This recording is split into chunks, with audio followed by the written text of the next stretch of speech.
viewers, welcome to Aside Hot right here on Active Citizens. My name is Ifoma Oji, and joining me in the studio this afternoon is always the ever beautiful Sharon. Good afternoon, Sharon. Good afternoon. It's a voice. Good afternoon. I'm fine. How are you? You look lovely. I'm great. I'm great always. And joining us via Zoom is Mr. Pascal Ude. Good afternoon, sir.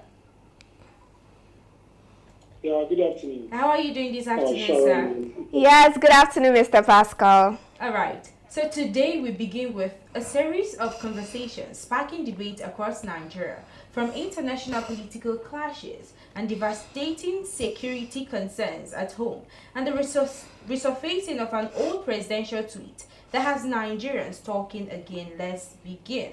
Now to our first story. Nigeria's Minister of Foreign Affairs, Yusuf Tuga, has clashed with former Canadian lawmaker Goldie Lamari over allegations that a Christian genocide is taking place in Nigeria. In a recent commentary, the ex-lawmaker accused the Nigerian government of ignoring targeted violence against Christians, claiming the killings in the north are systematic.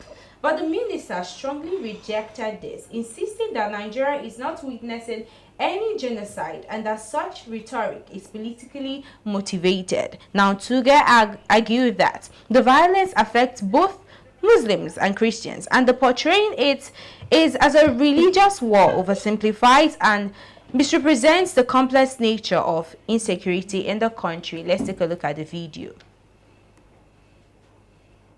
Of murders of Christians. Here's what's happening in Nigeria is jihad. It's the exact same thing that happened on October 7 by Islamists when they broke into Israel and murdered Jews yelling Allahu Akbar. It's the exact same thing that ISIS terrorists did to the Yazidis in Iraq. It's the exact same thing that happened in Lebanon.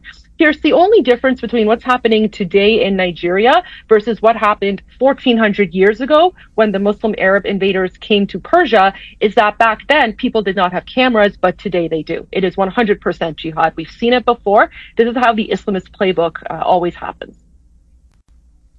Well, I don't think that the foreign minister was denying that bad things have been happening. He's just denying that it constitutes a genocide and that the numbers of reported because his deaths government is a part of it. Of murders of Christians. I think his government is complicit. Right now, you have an Islamist government in Nigeria. One of the things that he didn't mention to you is that typically it's been a constitutional convention in Nigeria that if the prime minister is Muslim, then if the president is Muslim, then the vice president is Christian. If the president is Christian, then the vice president is Muslim. This is intended to have a proper representation of the Nigerian population. Right now, you have a Muslim president, and then they decided to choose a Muslim vice president, and so there is actually no Christian representation in the Islamist government. By the way, this is a government that is working closely behind the scenes with the Islamic Republic of Iran. You should ask the foreign minister why Nigerian school children are holding pictures of the Ayatollah, who is a brutal dictator and is murdering my people in Iran. People need to look into the linkages between the current Nigerian government and the Islamic Republic of Iran. I was a politician for 7 years, Pierce, and I can tell when someone is lying and avoiding the truth. That's exactly what this foreign minister is doing, and shame on him for lying.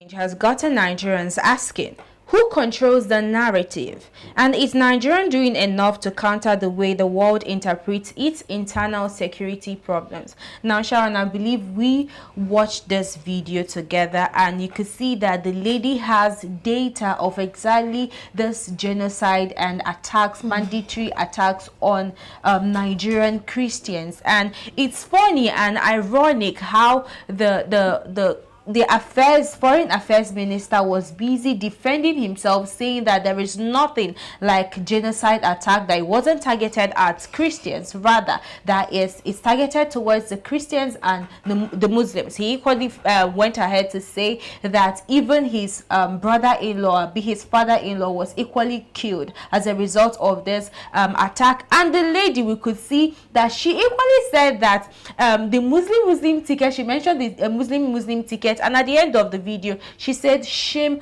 onto you for defending, you know, the country or defending the terrorist attack. And I'm just going to go straight to the question. Now, do you think, Mr. Pascal, I'm starting with you, is it accurate to describe Nigerian security crisis through a religious lens, or does this oversimplify the situation?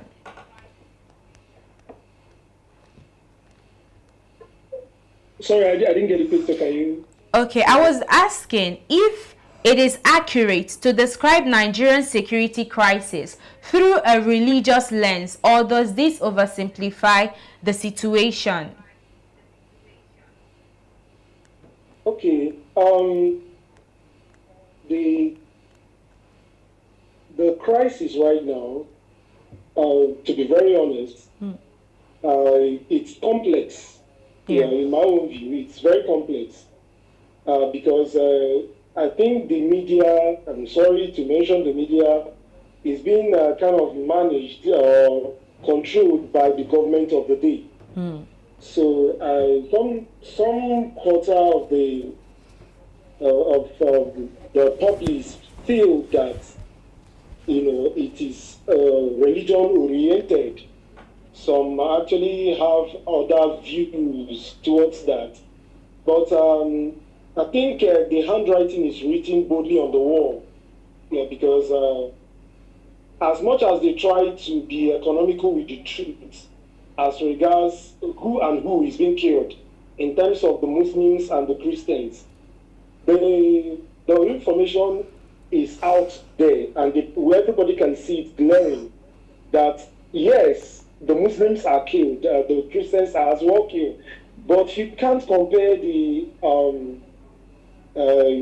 percentage of the Christians with that of the Muslims.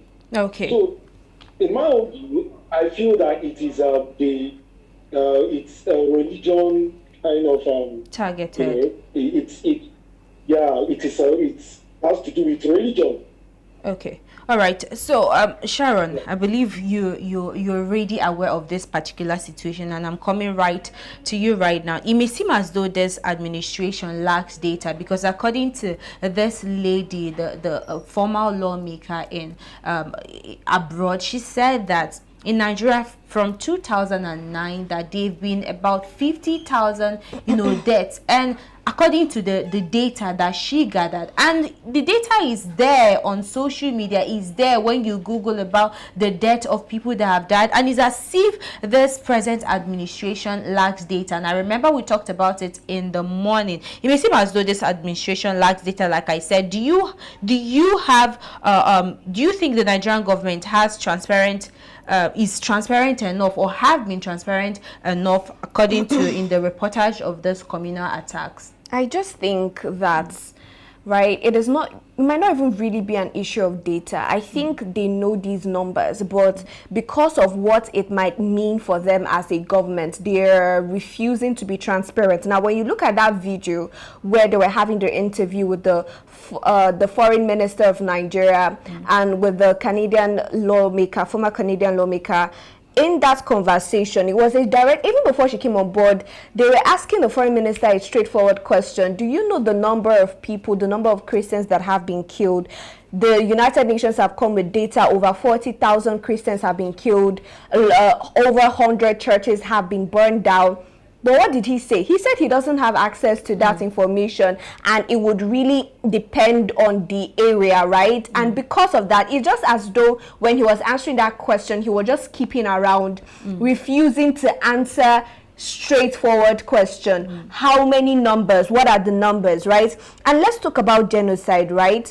Under the UN Genocide Convention 1948, genocide is defined by intent, not by body count, really. Even a single killing can qualify as genocide. We've had more than 40,000 killings. We've had numerous killings, and yet the Nigerian government is still finding it hard to claim whether it's a genocide attack or not. And I think that is really, really worrisome. Yeah, it is really, really worrisome. You know, somebody came out on the social media space and said, since these people keep on denying this attack, maybe there is possibility that they have a hand in whatever is going on, and they really need to explain to Nigeria. But let's move over to our second second story, which is still on security.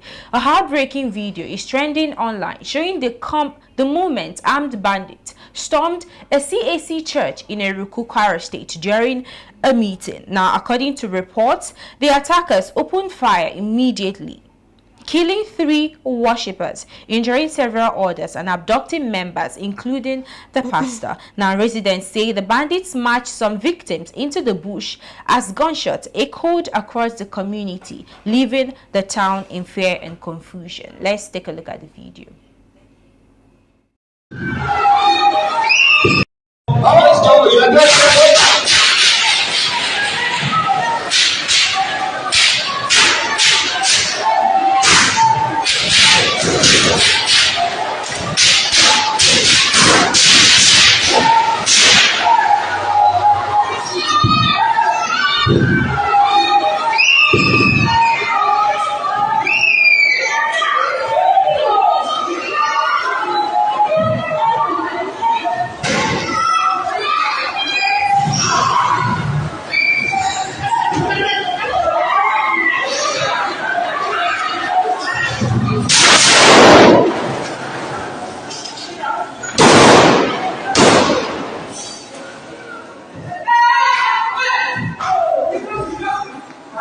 Incident is particularly alarming because Kwara State has long been considered as one of the relatively safer states in the north central region. Nigerians are now demanding answers. How are armed groups penetrating previously calm areas, and what does this say about the spread of insecurity? And in that same light, Shehu Gumi is not backing down in defending terrorists in new viral video. He even went ahead to call them his sons, not Nigerian sons. Let's take a look at the video. Bandits on your side. Okay. I'm telling you, Lakara will not have a footstep in Nigeria. Oh, okay. So the bandits will now, attack them instead, and then. Oh, definitely, because even the bandits, they have area of control. Amazing. This one doesn't encroach on this area, and this one doesn't encroach on the area. Interesting. So when you make peace with bandits, they will protect for you the forest you are talking about. All right, Sheikh. And they will prevent further kidnap, and then gradually and slowly, gradually educate them and civilize them. All right, it's a simple way out. Thank you very much, Sheikh. You need to spend money. A sad speech, if I'm to say, Sharon. Because how are you calling bandits your sons? And it's as if he was talking about securing these bandits, securing bushes. And I'm like, I remember when we discussed this in the morning, he was, I'm like, a bush is more important to human lives. These are people's sons, these are people's fathers, these are people's sisters that we are talking about here. And Sheikh Gumi is focused on actually protecting this particular bandits. And I'm coming to you, right, Mr. Pascal. Why do you think Sheikh Gumi is still defending terrorists, calling them his son, and urging for their protection? Honestly, really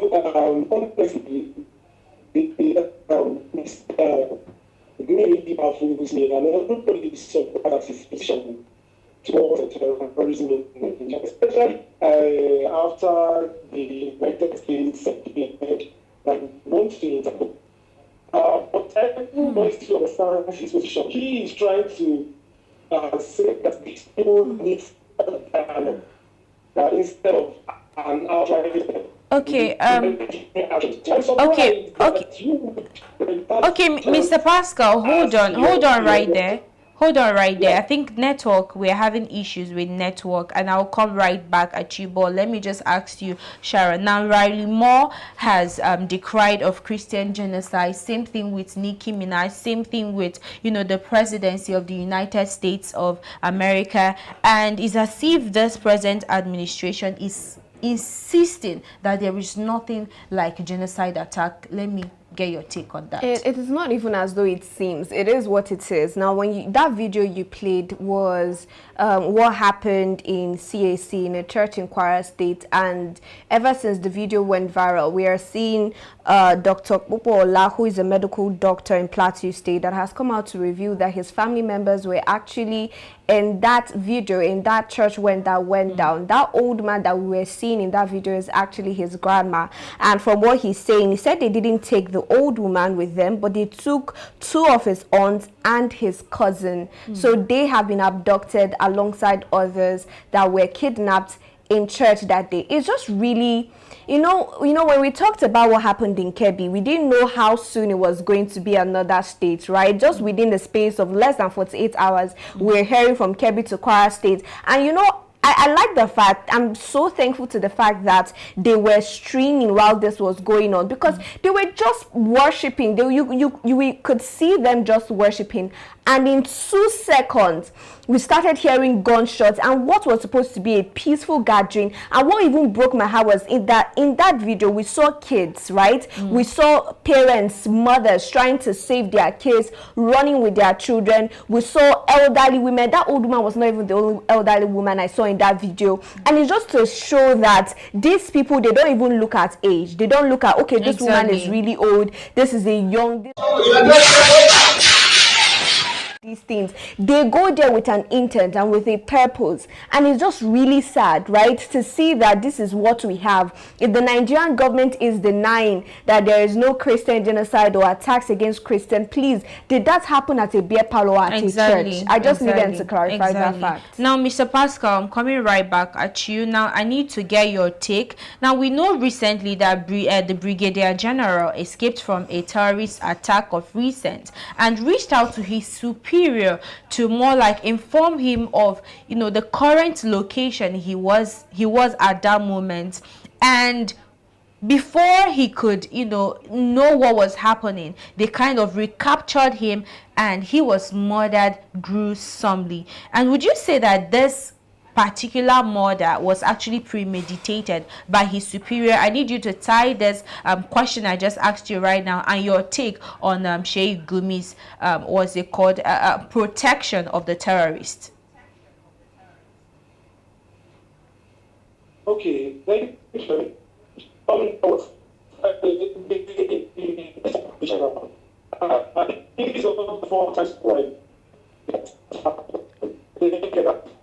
All right. We're still having a network glitch, Mr. Pascal. Maybe you can join right back in, but I'm coming to you, Sharon. The same question I asked Mr. Pascal about the Brigadier General. Do you think that attempt was actually premeditated by his superiors? I wouldn't say if it was premeditated. I would just say, because when we had this conversation, I would just say that there seems to have been a leakage of intelligence, right? It looked like something that a mole would leak, an information where they knew his exact location. The people that were supposed to protect him, that were supposed to be his, to be in the same group as him, to be the people to protect him, leaked certain informations that the enemies, that's the bandits, still had the understanding, or they still had the intellect to where exactly he was. So I don't know if it was premeditated. I would just say it is obvious from the way and manner in which he passed and in which he was captured that there seems to have been, leakage of intelligence. Okay, well said. Now let's move back to the next topic for today. Now it is to politics. An old tweet from President Bola Ahmed Tinubu in 2014 has resurfaced, triggering fresh debate. In the tweet, Tinubu lamented worsening insecurity during the Jonathan administration, saying Nigerians deserve a government capable of protecting lives and properties. Now fast forward to today, Nigerians are comparing the tweets to the current security realities, especially amid persistent kidnappings, church attacks like the one in Kwara State, and banditry across the several states. Nigerians are now asking, is the government delivering the level of security it once demanded from others? Mr. Pascal, are you right back? All right. Now, Sharon, I'm just going to come, right at you. Do you think the presidency is incompetent and needs to resign? Because one person, I think that should be Mr. Macaroni, he kind of brought back the old tweet from the presidency where he said, why should any part of this country be under occupation? In any civilized country, Jonathan should resign. So we're asking now, is as if this present administration are incompetent to fight these terrorist attacks and maybe they should resign. Do you think so too? Resigning is actually going to be an easy way out, right? Resigning is them walking out without paying the price for the things that they have let happen while they were on seat. So resigning is not it. We've seen situations where public office holders were prosecuted for involving in corruption, in bribery. So I don't even think resigning cuts it, all right? I don't think it cuts it. I think these issues should be investigated thoroughly and should be treated before anybody is resigning. You are killing people. You want to resign and continue living your life, leaving their family members to say what? So to be honest, resigning does not even cut it. But we are well aware that the presidency just traveled today and it's as if he's unaware of exactly what's going on. I heard he has postponed his G20 summit meeting he was supposed to be at because of the security issues, and he wants to have security meetings with military officers and the rest of them. So but is that not late? That's the thing with the Nigerian government. Whether it's something that has become a part of governance is what I don't understand. The part where they are always reactive to situations. Now, because all of these things happened, we saw what happened in Kebbi and Kwara. It seems all eyes is on Kwara, right? But then something can still happen in Borno tomorrow. Something can happen in Plateau, and then they'll remember, okay, there are other states. I just don't think they are giving these issues a holistic response or giving it a holistic attention. It's not just about one particular region or one particular state. If they don't tackle all of these things, or if these bandits know that there's more increased security in a particular state, what do you think they'll do? They'll go? No, of course, they'll go to another state. So I just think, really, it's not just about it being late. It's about the way the government handles issues. Exactly. And there was this incident that happened of recent, or rather I came across it on social media about this Abdul Karim, Dan Karim, who is more like a notorious or terrorist, and report has it that he was actually involved in, he orchestrated the death, or rather the killing of Aminu Dei, who is the Assistant Commissioner of Police. And when they were done, he was done killing this particular man, they had more like a massive party. The bandits had a party, and after the party, during the party he wore the uniform of this Aminu Dei, that is the dead Aminu Dai. And after that, they had this peace summit with Nigerian government, and they warned Nigerian police. They warned Nigerian police not to wear Nigerian police uniform while coming for the peace meeting. And during the meeting, this particular notorious terrorist actually wore the late Assistant Commissioner of Police uniform. And I am like, why are we still having this particular conversation? It's as if these people enjoy, they are well aware of what they are doing, and it's as if they are savoring it, they are enjoying every bit of it. And Frank Edoho came out to say, girls abducted from schools by bandits, and the government keeps quiet. But if it is to raid Pretty Mites Club and arrest fun-loving citizens, our security forces become Marines and Navy SEALs. What absolute nonsense.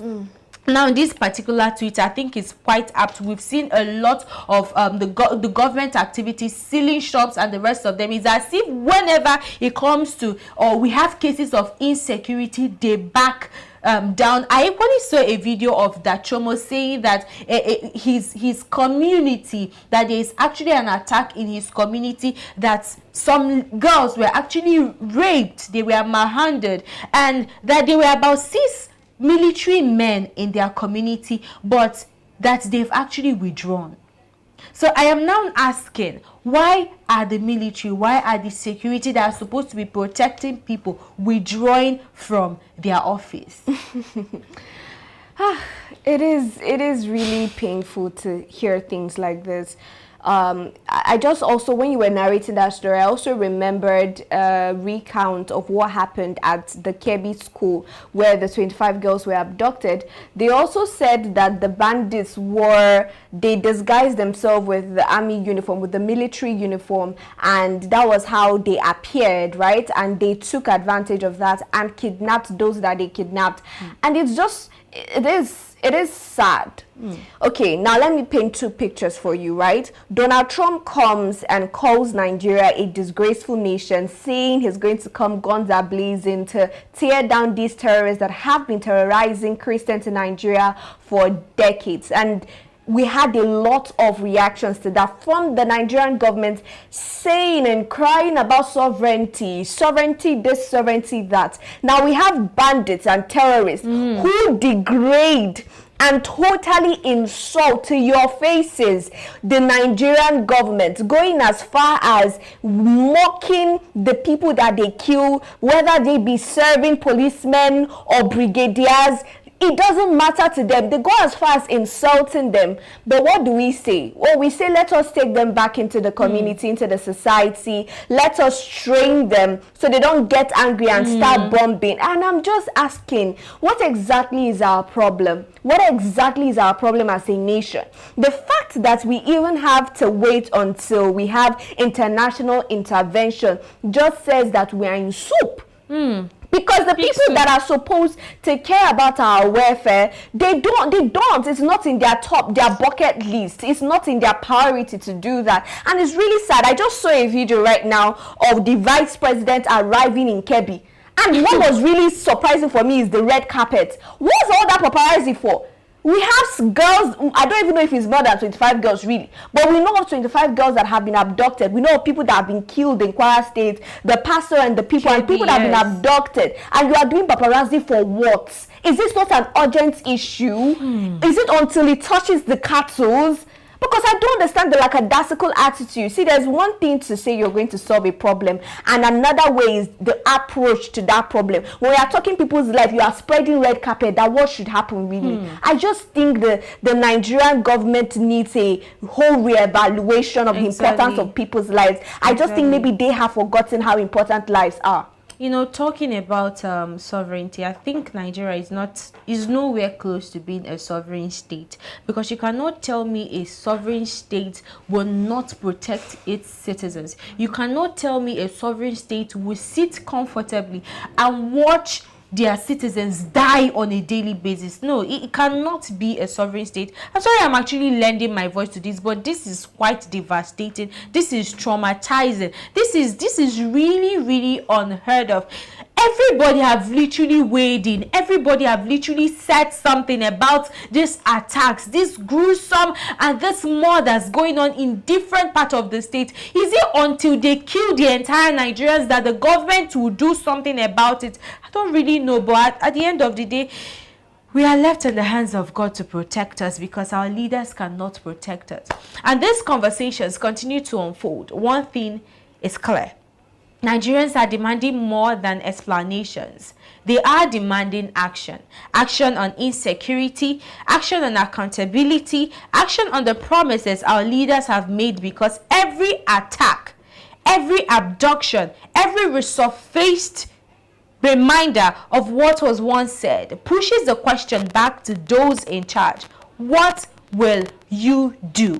And when will you do it? And that's as it is hot for this afternoon. I'm Ifeoma Oji. Please remember to stay engaged, stay informed, and most importantly, Nigeria, let's keep demanding action that we deserve. I did this alongside Sharon and Mchuku and Mr. Pascal, who is no longer with us as a result of network glitch. Hopefully he'll be joining us tomorrow on this conversation. Now to you viewers listening, thank you so much for joining, and don't stop, don't forget to join the conversation on all our social media platforms at Active Citizens. You can find me on my private channel on Facebook at Odusufia and on Instagram at Mr. Sharon. You can find me across all social media at Sharon Chuku. Alright, till we see you in the evening where we have more robust conversation on politics in Nigeria. My pastor in the village of Nyarwe, he has called me right now that the armies have withdrawn, which means something is wrong somewhere. All the youths in Nigeria, in Plateau State, Christian, if you are really a Christian, be on your knees, pray for us. We are going to defend ourselves to death. Imagine us visiting Ruga. We don't have that spirit. We don't have that mind. We are not wicked. We are not terrorists, and we will never be. But look at them, they are trying to enter our village now. I was just coming from the sector, as I've said. Now, I will troop in. I will go there. Even when some people are saying that I should not be there, I will be there with my people, because right here they are in the bush. They have arrived from Bauchi to cause confusion. Now I thank the 2IC, to the commandant. He's mobilizing his men. They're saying they're going, because nobody gave the report from that unit. Then they should hold the Nigerian army that are in that unit, whether police or joint staff force. They should hold their responsibility, because all the armies that are in that unit, they were 6, but they have withdrawn. Why? And there was no report to the sector command. Something is fishy.